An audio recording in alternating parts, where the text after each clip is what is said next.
I've done a lot of films about soldiers and war, and I'm just constantly amazed that there's people in the world who are willing to put their lives on the line, willing to sacrifice their lives, you know, for us. So when the opportunity came along to do a film on firefighters, I hadn't really thought about it, but it's like, well, gee, these guys do the same thing.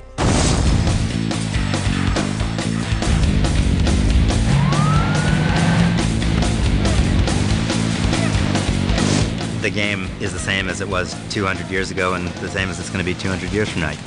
You've got to take a human being and get in there and put water on the fire. It's the only way to do it.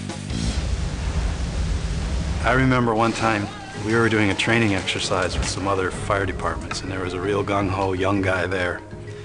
And he kept fighting to go to the front of the hose, and he had a no fear sticker on his helmet. And I said, "Be my guest. I'll be right behind you. Just don't trample me on the way out when things go bad." When I got downstairs, my neighbor, she told me that her mother was in there.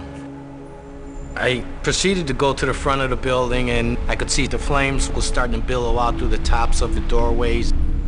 I stayed low and I crawled into that room, and I could see Vivian, the woman, on her bed, and the flames were just starting to come up around her on the mattress.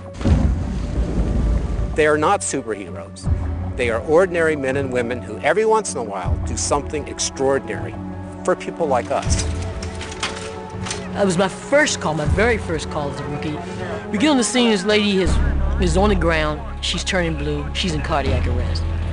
And I'm like, the lady's blue, and she's, you know, they're like, okay, rookie, do your thing, and we hooking up O2, and we start the chest compressions and all of that. And this lady comes back. We got back to the firehouse that day. Now, understand, I'm all in a tizzy now. I'm like, you know what we did today? Do you guys realize, you know? And they're so used to doing it that they're like, we do CPRs every day. And I'm like, but that doesn't mean anything to you? We do CPRs every day. Calm down, sit down, shut up, be a rookie.